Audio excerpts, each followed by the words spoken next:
Billions.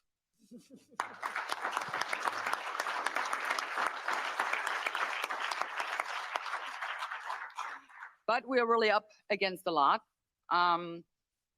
You might have followed the work we have done with my colleagues and Ivan Sinčić, Christian Turhash in the COVID committee.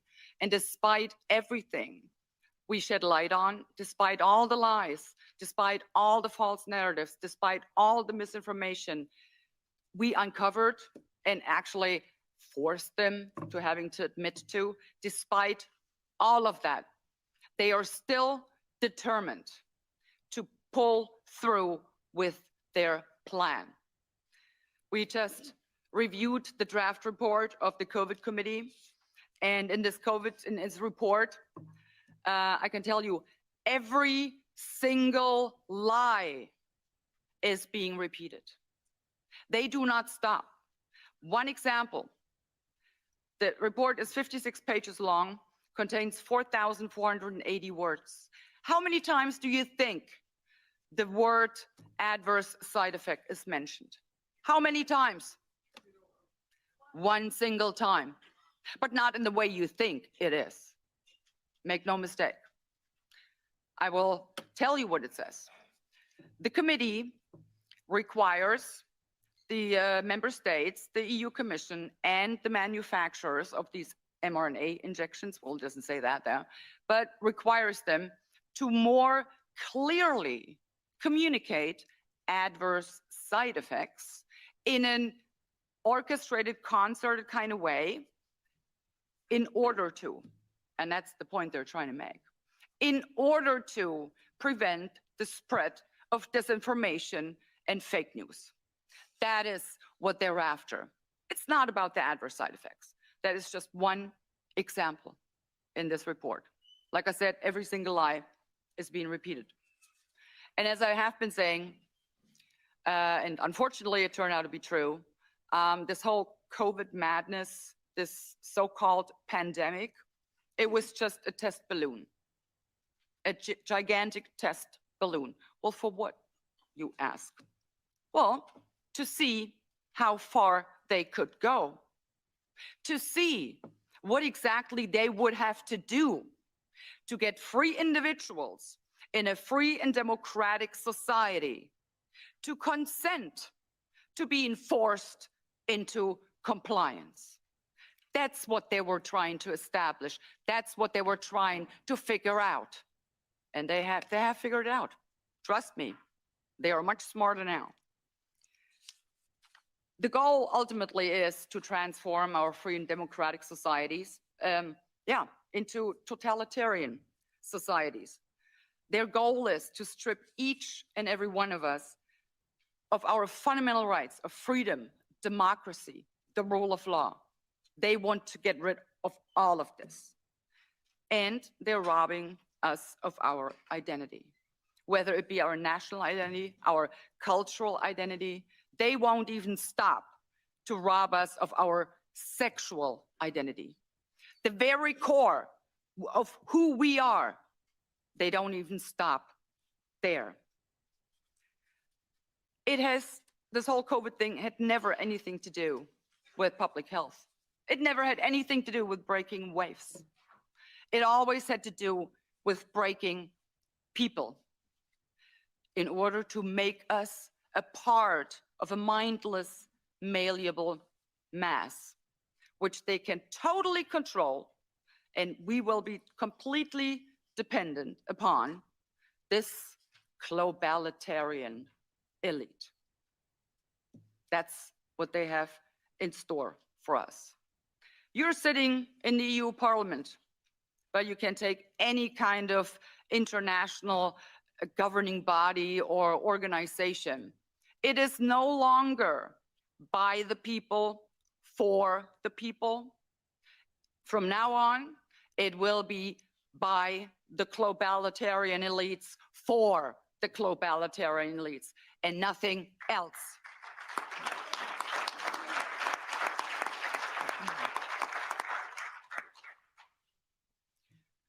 So I'm really imploring the people and all the peoples around the world For God's sake, stop giving your democratically elected governments the benefit of the doubt.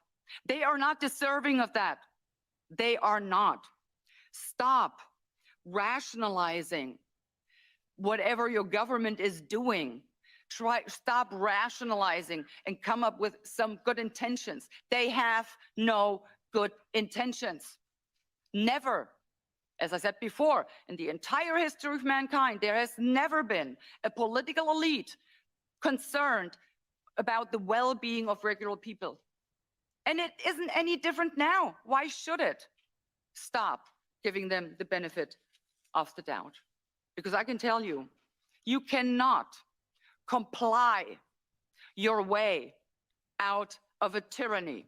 It is impossible.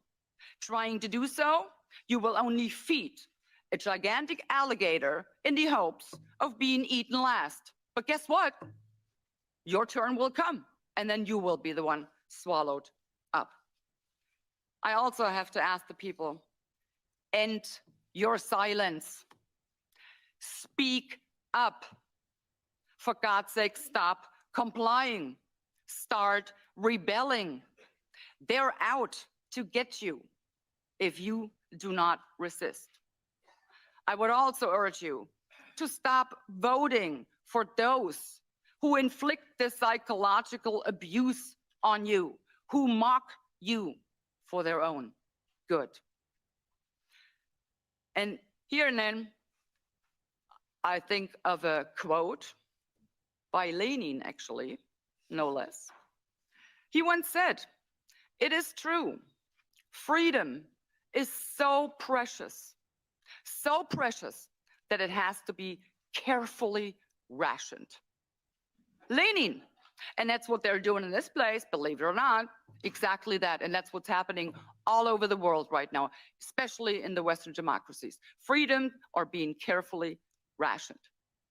Well, I will not go by that. That is not my motto. I prefer Albert Camus because I have decided, in order to deal with this unfree world, to defy this unfree world, I have decided to become so absolutely free that my very existence is an act of rebellion. And that's what we all need to do.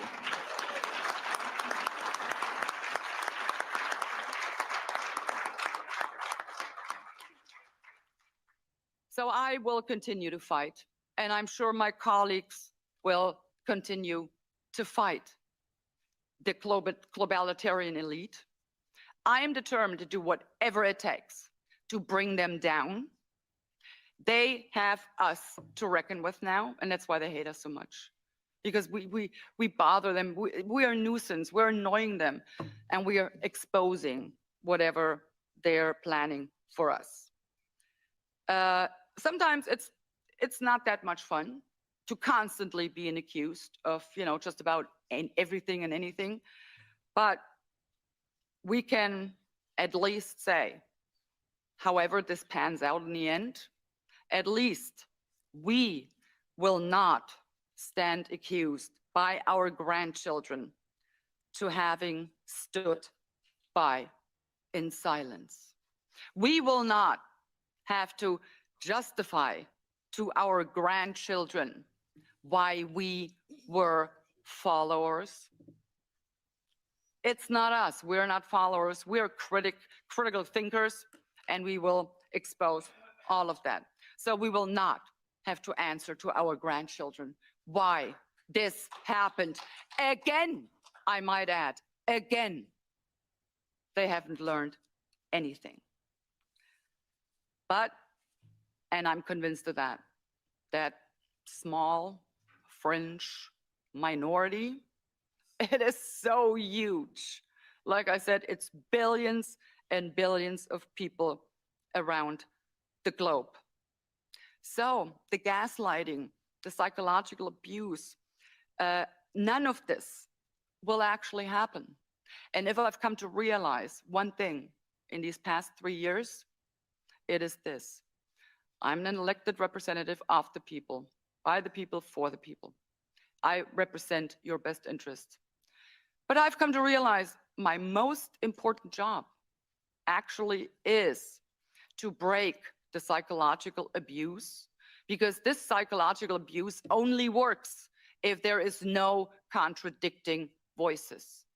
So I have come to realize my most important job to serve in the best interest of the people is to actually use my voice to break the psychological abuse, expose their lies, and give the people validation. That's what they needed, and that's what they needed to actually stand up, take to the streets, and fight this. So this is my promise to you, I will always be that voice that will break their despicable psychological abuse pattern. They're criminals and they belong behind bars. That's where they need to go.